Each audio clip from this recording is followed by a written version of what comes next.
राधे राधे, जय श्री राधे। आज हम आपको रक्षाबंधन की कथाओं के बारे में बताएंगे। रक्षाबंधन भाई और बहन की पवित्र रिश्ते का प्रतीक है। इस दिन बहनें भाई की कलाई पर रक्षा सूत्र बांधकर उनकी दीर्घायु की प्रार्थना करती हैं।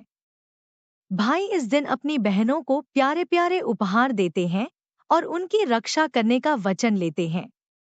रक्षाबंधन को मनाने की शुरुआत कैसे हुई, इसको लेकर पौराणिक मान्यताएं प्रचलित हैं। आइए जानते हैं रक्षाबंधन का इतिहास और इससे जुड़ी कहानियां। रक्षाबंधन क्यों मनाते हैं, इसको लेकर बहुत सी पौराणिक कहानियां प्रचलित हैं। रक्षाबंधन की शुरुआत कब और कैसे हुई, इसको लेकर कई सारी कहानियां बताई गई हैं।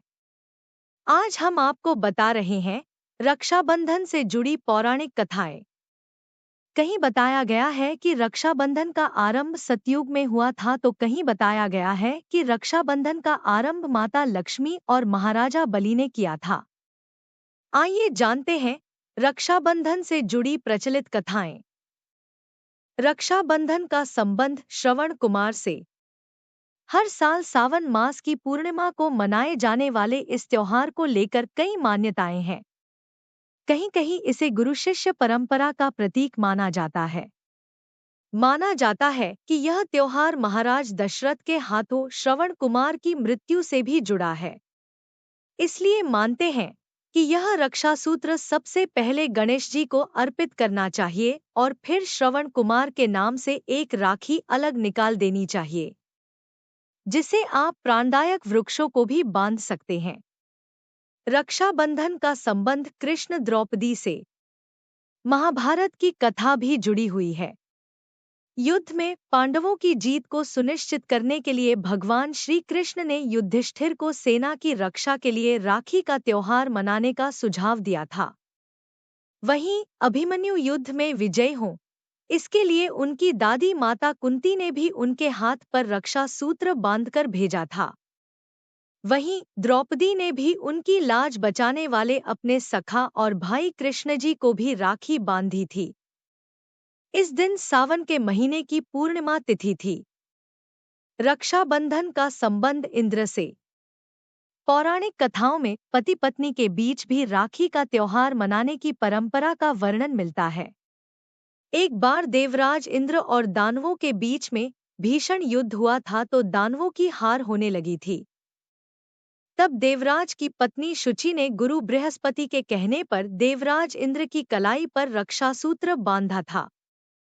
तब जाकर समस्त देवताओं के प्राण बच पाए थे। रक्षाबंधन का संबंध माता लक्ष्मी और राजा बलि से। एक बार देवी लक्ष्मी ने लीला रची और गरीब महिला बनकर राजा बलि के सामने पहुंची और राजा बलि को राखी बांधी। बलि ने कहा कि मेरे पास तो आपको देने के लिए कुछ भी नहीं है। इस पर देवी लक्ष्मी अपने रूप में आ गई और बोली कि आपके पास तो साक्षात भगवान है, मुझे वही चाहिए, मैं उन्हें ही लेने आई हूँ। इस पर बलि ने भगवान विष्णु को माता लक्ष्मी के साथ जाने दिया।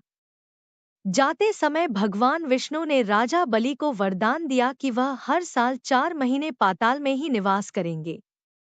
यह 4 महीने चतुर्मास के रूप में जाने जाते हैं, जो देवशयनी एकादशी से लेकर देवोठनी एकादशी तक होते हैं। रक्षाबंधन का संबंध बादशाह हुमायूं से। हुमायूं ने भी कर्णावती को बहन का दर्जा देकर उनकी जान बचाई थी। मध्यकाल में राजपूत और मुस्लिमों के बीच संघर्ष चल रहा था। रानी कर्णावती चित्तौड़ के राजा की विधवा थी। रानी कर्णावती को जब बहादुर शाह द्वारा मेवाड़ पर हमला करने की खबर मिली, तो वह घबरा गई। कर्णावती बहादुर शाह से युद्ध कर पाने में सक्षम नहीं थी। लिहाजा उन्होंने प्रजा की सुरक्षा के लिए हुमायूं को राखी भेजी। तब हुमायूं ने राखी की लाज रखी और मेवाड़ पहुंचकर बहादुर शाह के खिलाफ युद्ध लड़ा।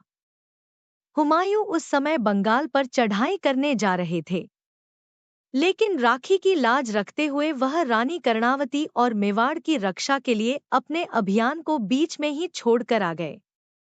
अगर आपको हमारी कथाएं पसंद आती हैं, तो हमारे चैनल को लाइक करें, शेयर करें, सब्सक्राइब करें और कमेंट में राधे राधे लिखना मत भूलना। जय श्री राधे, जय श्री कृष्णा।